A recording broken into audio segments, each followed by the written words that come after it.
আরও একটা ভয়ানক খবর আপনাদের জানিয়ে রাখি। জঙ্গিপুর, সেই জঙ্গিপুরে মন্দির ভাঙার ভয়াবহ ঘটনা। জঙ্গিপুরে মন্দিরে ভাঙার কথা স্বীকার করেছেন তৃণমূল সাংসদ তিনি স্বীকার করছেন। খলিলুর রহমান তিনি হামলার কথা স্বীকার করছেন। তৃণমূল সাংসদই স্বীকার করছে হামলার কথা। জঙ্গিপুরে মন্দির ভেঙে তছনছ করে দেওয়া হচ্ছে সেই কথা স্বীকার করছেন শাসক দল, রাজ্যের শাসক দল তৃণমূলের সাংসদ খলিলুর রহমান। কি বলছেন তিনি শুনবো, কি স্বীকার করছেন তিনি শুনবো। যে যা এই ঘটনা ঘটিয়েছে তাদেরকে কোনো মাপ নেই। আর আমরা এই যে মন্দিরে যে ক্ষতিগ্রস্ত করেছে আর কি, তাদের প্রতি ওই একই কথাই আর কি।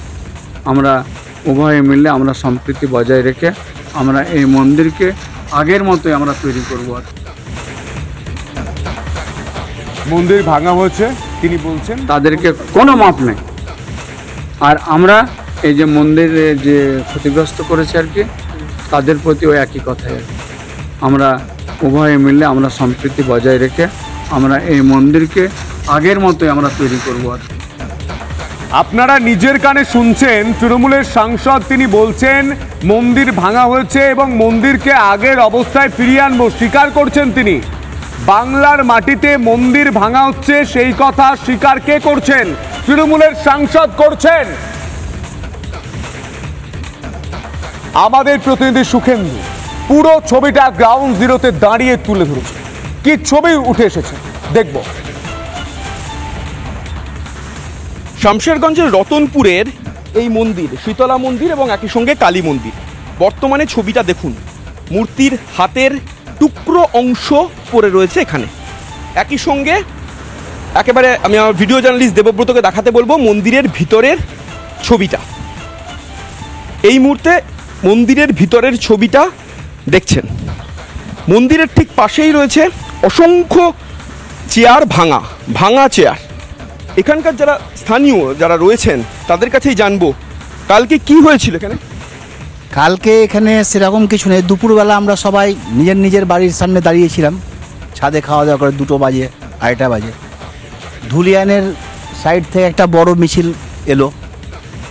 রিটার্ন যখন এলো তখন ডাকবাংলো মোড় থেকে শুরু করেছে ওরা। মানে বেশিরভাগই যত হিন্দু বাড়ি আছে, মন্দির আছে, হিন্দু ক্লাব আছে, দোকান আছে, এগুলোর ওপর টার্গেট করেছে। আমরা কোনো প্রশাসনের সহযোগিতা পাইনি, ফোন করে গোটা রাত কোনো কিছু পাইনি। রাত পর্যন্ত এরকম ছিল। সকালবেলায় আমাদের শীতলা মায়ের মূর্তিটা এখানে পড়েছিল ভেঙে। সকালবেলা 3টার সময় মূর্তিটা এখান থেকে উঠিয়ে নিয়ে যাক, কে নিয়ে যাক আমরা দেখিনি। বেশিরভাগই যেগুলো ছিল আনকমন ছেলে, বাইরের পরিচিতর মধ্যে নেই। সব হাতে রড লাঠি নিয়ে, মুখে কালো ফেটি বাঁধা, কাউকে চিনতে পারা যাচ্ছে না। মানে লোকাল সেরকম আমরা দেখতে পাইনি, আমাদের চোখে পড়েনি। বলছেন যারা এসেছিল তারা মানে যেভাবে বলছেন যে মুখে ফেটি বাঁধা সব কিছু, মানে বাইরে থেকে লোক ছিল, সব বাইরেরই লোক। বেশ সব মোটামুটি ধরুন 10 থেকে 18-20 বছরের মধ্যে, তার উপরে ছেলে হবে না। সব 10 থেকে শুরু, 10, 12, 15, 18 এইটাই। পুলিশ কখন আসে? পুলিশ আসেনি। পুলিশ এখন পর্যন্ত 24 ঘন্টা হয়ে গেল, আসেনি পুলিশ এখনো পর্যন্ত। 24 ঘন্টা পার হয়ে গেছে, পুলিশ এখনো পর্যন্ত আসেনি এখানে। বিএসএফকে আমরা দাঁড় করিয়ে অনুরোধ করাতে, বিএসএফ এখানে দাঁড়িয়ে আমাদের সঙ্গে অনেকক্ষণ ছিল।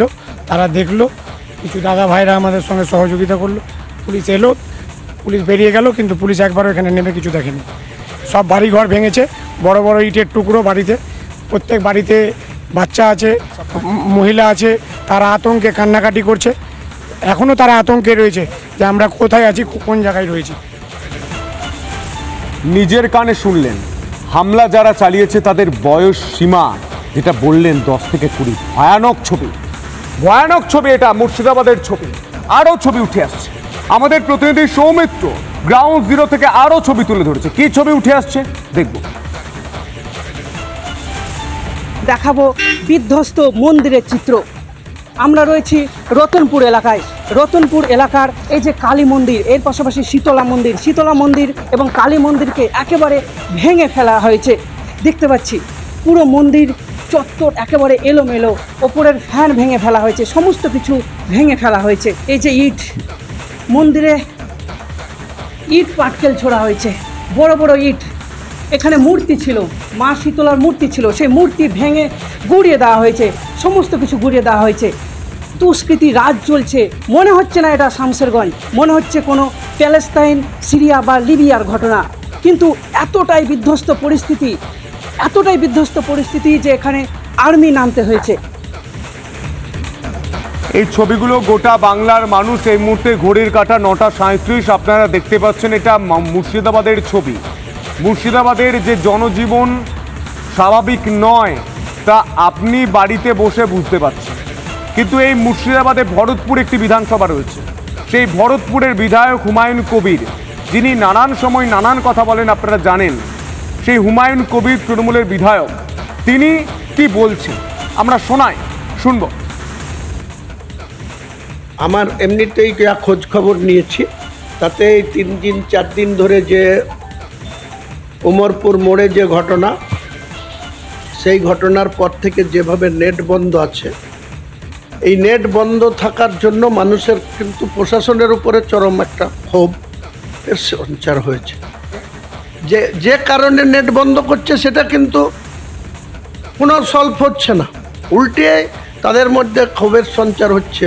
পুলিশ প্রশাসন শুধুমাত্র এই রকম যে দায়সারা গোছের যে কোথায় কোনো আইন শৃঙ্খলার অবনতি কী কারণে হলো তার ডিপলি সেখানে ঢোকা বা থানাগুলোকে অ্যালার্ট করা, বা কোনো জায়গা থেকে যদি লোক কোথা থেকে বিশৃঙ্খলা করার জন্য বা দাঙ্গা লাগানোর জন্য বা আইন শৃঙ্খলাকে ভাঙার জন্য যেসব লোক জোগাড় হচ্ছে, তাদেরকে লোকাল পুলিশগুলা যেসব রাস্তা তারা ব্যবহার করছে, যেসব যানবাহন ব্যবহার করছে সেখানে রুকুক না, রেল লাইন অবরোধ করে দিচ্ছে।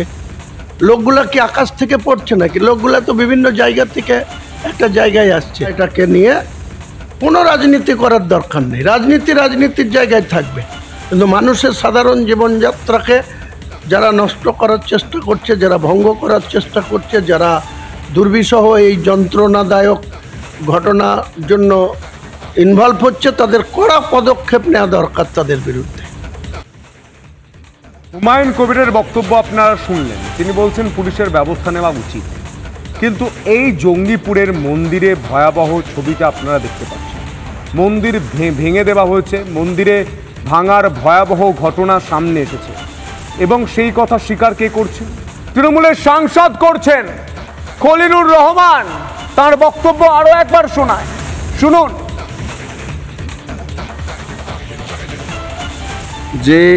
যে যা এই ঘটনা ঘটিয়েছে তাদেরকে কোনো মাপ নেই। আর আমরা এই যে মন্দির যে ক্ষতিগ্রস্ত করেছে আর কি, তাদের প্রতিও একই কথাই। আমরা উভয়ে মিলে আমরা সম্প্রীতি বজায় রেখে আমরা এই মন্দিরকে আগের মতোই আমরা তৈরি করব। আর যে যা এই ঘটনা ঘটিয়েছে তাদেরকে কোনো মাপ নেই। আর আমরা এই যে মন্দির যে ক্ষতিগ্রস্ত করেছে আর কি, তাদের প্রতিও একই কথাই। আমরা উভয়ে মিলে আমরা সম্প্রীতি বজায় রেখে আমরা এই মন্দিরকে আগের মতোই আমরা তৈরি করব। আর